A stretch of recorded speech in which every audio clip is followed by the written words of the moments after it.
Okay, so dahil nagre-request si Idol ng full Sami guide, so let's do this. So first guys is fluorite natin is fire. Okay, so magtatanong kayo bakit fire, bakit hindi ice? So kapag free to play ka lang or semi-spender ka lang, yung mismong Sami mo is malambot. Okay, so dahil malambot yung Sami mo, wala ka kasing panda. Okay, sa rebates lang nakukuha ang panda. And then, wala kang mga pets. Yung pets na may PvP reduction and PvP damage up. So, dahil malambot yung Sami mo, dapat fire ka lang. Kasi yung fire, ang effect niya, kapag may tinamaan kang target, dun mag-e-effect yung fire. Okay, so may additional damage kapag inaatake nyo yung kalaban. Kumpara sa ice, kapag ikaw yung inaatake, saka lang siya mag-e-effect. Okay, so dahil hindi ka naman whaler, malambot ka. So, syempre kapag kalaban mo whaler, for sure 1 to 2 hits ka lang. Sa tingin mo ba mag-e-effect pa yung ice? Syempre hindi na. So dahil alam mo sa sarili mo malambot ka, para mag-effect yung mismong fluorite mo, dapat mag-fire ka. Kung gusto mo ng burst damage. Okay, kumpara sa ice, nag-ice lang yung mga whaler. Pero pansinin nyo, sila Dertur, sila Ipon, mga naka-fire yun eh. So, mapapatanong ka rin, bakit naka-fire kahit alam nating whaler sila, tsaka kahit alam nating makunat sila. So, kayo na bahala mag-decide doon. Basta ako, nagpa-fire ako kasi alam ko sa sarili ko malambot yung Sami ko, wala naman akong panda, wala rin akong pets. Para kahit papano, may palag ka pa rin sa mga whalers na malaki yung gastos. 'Di ba? So, for me, best na fluorite is fire. So, tulad ng sabi ko kanina, effect ng fire, kapag may hinihit kang target or may inaatake kang target, saka lang siya mag-effect. Okay. So, next na pag-uusapan naman natin is yung sa sets. Okay. So, yung armor, greaves, boots, and helm, tsaka yung gloves. So, importante, lahat ng items mo na yon is may reflection, reduction, tsaka DSR. So, kung sakali, naka T12 ka lang, so yung 3 option na yon meron ka, tapos gusto mong gamitin yung T14 mo. Kaso yung T14 mo, reduction at reflection lang. So, kapag nag-PVP ka, okay, kung may kalaban ka, nakipag 1v1 ka, mananalo pa rin yung T12. Kasi, may DSR siya. Okay, yung DSR kasi pampamis yun. Okay, kung sakali naman yung isa yung item mo naman is DSR reflection, walang reduction. Mas mananalo pa rin yung T12 kasi may reduction siya. 4% kasi yung bigay sa reduction kumpara naman dun sa armor mo na defense lang yung bigay na ilalamang. So, mas importante pa rin na 3 option na reduction, reflection, and DSR kumpara sa 2 options. Okay, pero mas importante pa rin kung kaya mong i-4 options. Yun yung may HP na additional. Okay. So next naman is yung sa weapon. Okay, yung importante sa weapon is yung speed. After ng speed, attack 2%. After ng attack 2%, EDR. So importante, meron yung tatlo na yon dun sa item mo. So ikukumpara ulit natin, ano mas maganda?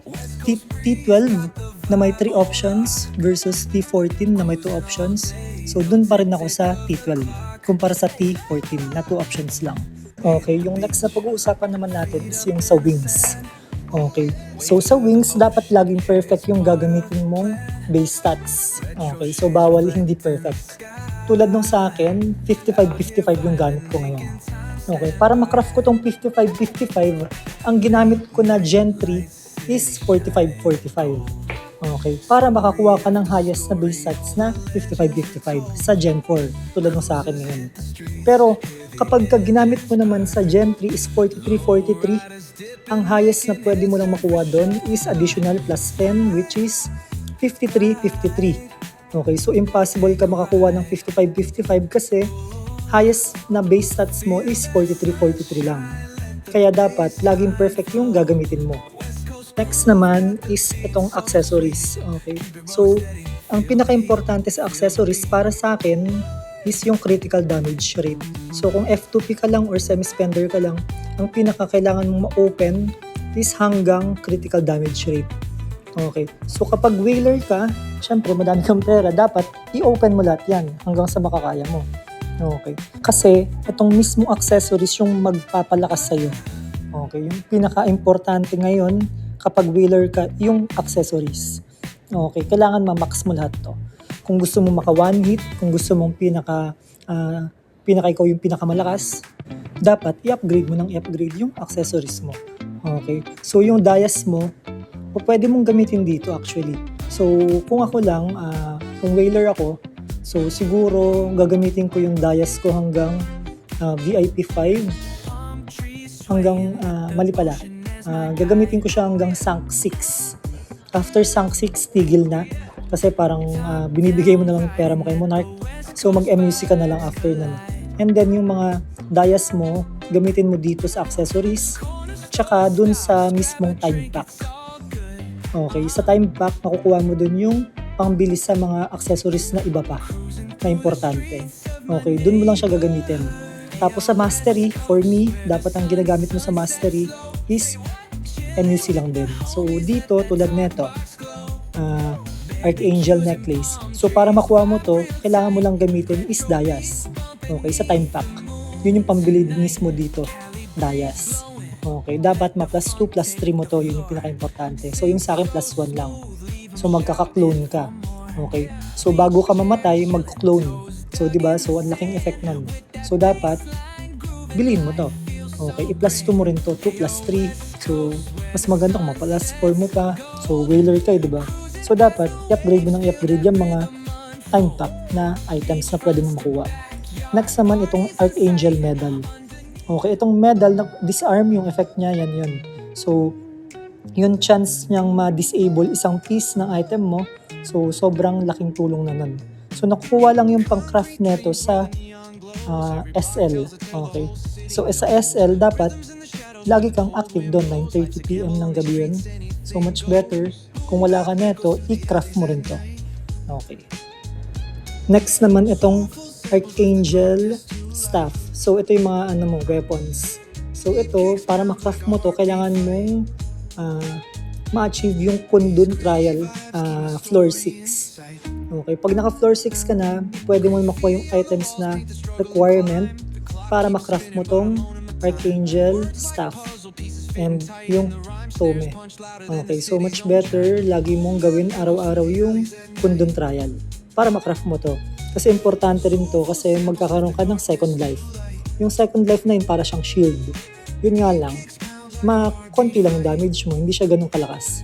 Pero ang importante, tatagal ka sa laro. Okay. So, hindi ka agad mamamatay. Next naman is itong Freya.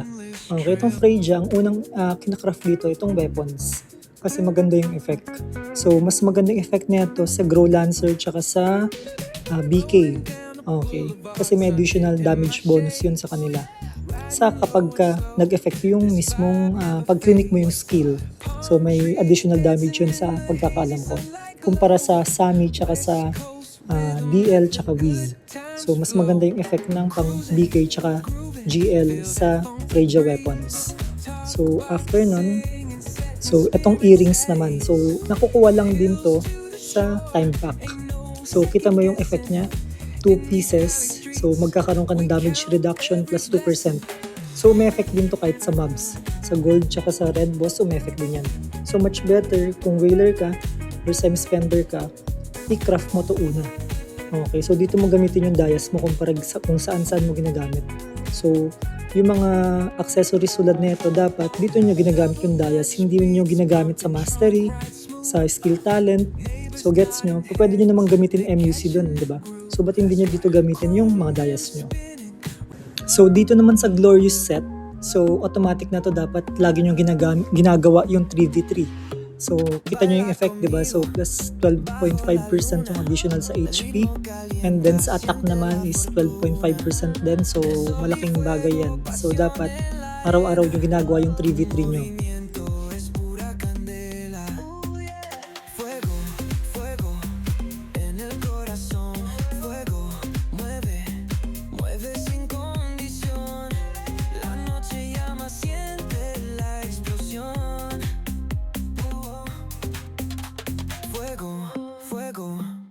Nuestra canción, sun-kissed bodies, dancing in the glow, heat of the summer, letting it go.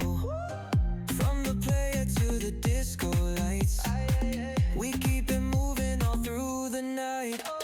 Fuego, fuego, en el corazón. Fuego, mueve, bebé sin condición. La noche llama, siente la explosión. Oh, fuego, fuego, nuestra canción.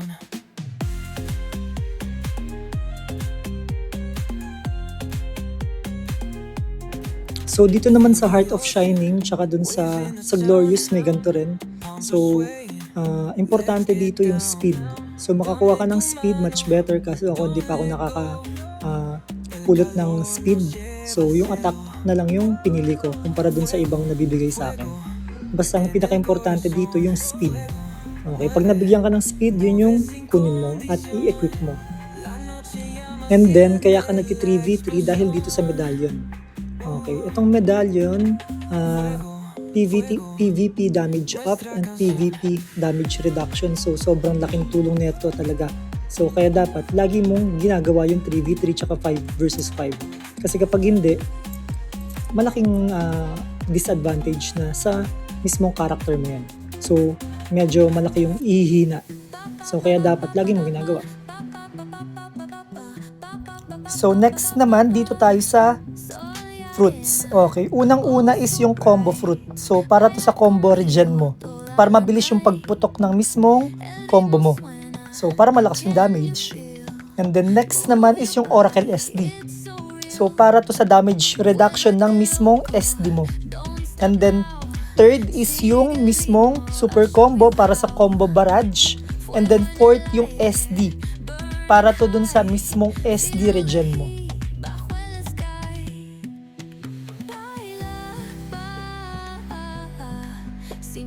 So, next naman dito sa stats. So, sa Agi. So, Agi yung pinili ko. So, bakit? So, yung effect kasi ng mismong Agi is pang speed and then yung pang miss. Okay. So, kumpara sa mga whaler, ang inuna nila dito is yung energy. So, bakit energy sa kanila? Kasi whaler sila, makunat na sila eh. So, ang kailangan natin is yung pampakunat, which is yun yung Agi. So, much better kung semi-spender and free-to-play ka lang, mag-Agi ka. So, mag-Agi kung sakaling sabihin natin Sami, Wizard, MG, MDL. Okay, pero kung BK ka naman, much better sa BK kasi talaga is STR. So, i-max mo STR mo kasi bakit? Dahil sa Fatal Strike. Okay, so much better na mas mataas talaga yung STR ng lahat ng BK. So, next naman dito tayo sa Master Talent or Class Talent. First priority dito is yung Max Weapon Up. So, i-upgrade natin yan. Ang una, Max. And then, second naman is yung mismong Combo Up. So, para lumakas lalo yung damage ng combo natin. And then, third naman dito yung Chain Lightning. Kasi ito yung skill na lagi mong ginagamit eh. Tapos, fourth, yung mismong int up mo na. So, para lumakas yung mga damage din ng main skills. And then, fifth, yun yung hit na. Para yung hit mo, hindi ka agad magmi-miss sa mismong target mo. And then, kapag may points ka sa master talent mo na pang-upgrade, lagi mo dapat lalagyan itong additional skills mo. Okay, 3 to. So, basta meron kang points panglagay, ilalagay mo lagi yan mismo dun sa mga additional skills mo. Okay? So, dito naman tayo mapunta sa Slate Shards. So, yung Slate Shards ko is medyo mababa pa. Okay? So, ito sa max weapon ko, plus 9 pa lang. So, madami na sa mga whalers na naka plus 10. So, ako kasi hindi ako masyadong active ngayon dahil busy sa business. So, ang ginagawa ko na lang is kapag libre, saka ko lang siya nalalaro. Okay, pero much better, lagi tong ginagawa. So, best advice ko dito sa Slate Shard, mag-focus lang kayo sa isang item na i-upgrade hanggang plus 10. Saka kayo mag-move forward sa ibang items para i-upgrade yung mismong Slate Shard. So, i-plus 10 lagi yung pinaka-next na item. And then, ano pa ba? So, yun lang yung mga importante na nandun pa lang kami sa mismong server namin na 537. So, i-share ko lang din sa inyo guys, yung first class ni Juan, so hindi Sami, kundi DL. Okay, yung build natin ngayon, same pa rin nung DL tayo. So, naka-Agiri type rin ako nung DL ako. And then, kahit papano naman pumalagay kasi nagkaroon kami ng tournament dati. So, kalaban yung mga whalers. Nung second tournament, madaming whalers yung nakalaban namin. Nag-champion pa rin naman kami. So, kahit papano, yung mismong build ko is effective naman. So, masasabi kong effective kasi kahit whalers, pumalag yung mismong character. And then, tinalo pa yung whalers. So, nasa diskarte na lang din. And then, yung build, syempre, hindi mo mawala na malaking factor yun. Tapos yung kakampi ko pa is free to play lang. So, kalaban namin whalers pero paano namin natalo yung mga mismong whalers ng kakampi ko is free to play. So, ayun, nasa sa inyo kung susundin nyo pero much better, try nyo ring mag-experiment kung ano yung best para sa characters nyo. And then lastly lang, para lang sa lahat, kung gusto nyo talaga lumakas, kinakailangan nyo talaga mag-bot guys. So, yun lang. So, kaya medyo malaki rin yung MUC ko. Medyo upgraded yung accessories ko. Kasi nga, dahil madami akong bots. Okay. So, more than 5. Pero, yung mostly, yung mismong bots ko is nasa lower server. So, ang ginagawa ko is, yung kinikita ko sa lower server, yun yung bibili ko sa mismong MUC ng sa server ko kasi mura na. So, una kong nilalagyan dito itong penetration up. Okay, bago ka mag-proceed sa next, i-max mo muna to. After nyan, itong superb strike, ito yung mismong EDR. Okay, max mo rin to. After mo i-max ito, proceed ka dito sa double attack up. Okay, so i-max mo rin to. Next na to is itong lucky strike. Okay, itong lucky strike naman, ito yung critical. Okay, i-max mo rin to. So, after mo ma-max yan, saka ka lang mag-proceed sa mga defensive na mismong pwede mong i-upgrade. Sa defensive naman, inuuna ko tong EDR. So, ito yung reduce EDR. After neto, yung penetration naman. Yung reduce penetration. So, yan. After naman ng reduce penetration, sinusunod ko naman dito yung double attack. So, proceed naman tayo dito sa skill talent. So, uunahin mo talaga dito yung Hellbeast damage up. Okay, imamax mo to hanggang level 15 para makapag-proceed ka dun sa T2. Okay, itong Hellbeast ignore defense. Okay, so, kailangan mo rin i-max to bago ka makapag-proceed sa T3. Okay, so, kailangan i-max mo lagi yung T1, T2, to T3. Saka ka lang mag-proceed sa ibang skills. Okay, wag yung T1 lang lahat yung i-upgrade mo, tapos magpo-proceed ka sa ibang skills naman. So, wag ganon. So, focus ka sa isang skill. So, T1, upgrade mo lahat. T2, upgrade mo lahat. T3, upgrade mo lahat. Ganon.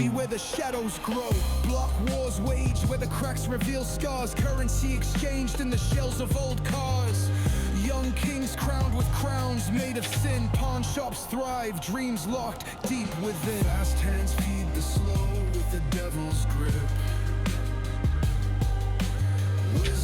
So kaya lang din mataas yung attack ni Juan kasi dahil sa upgrade din sa enhance. Okay, so medyo swerte kasi ako sa pag-upgrade. So, kailangan talaga magaling ka rin mag-upgrade. So, sobrang importante nun. Kaya, panoorin nyo rin yung iba kong videos kung paano mag-upgrade ng tama.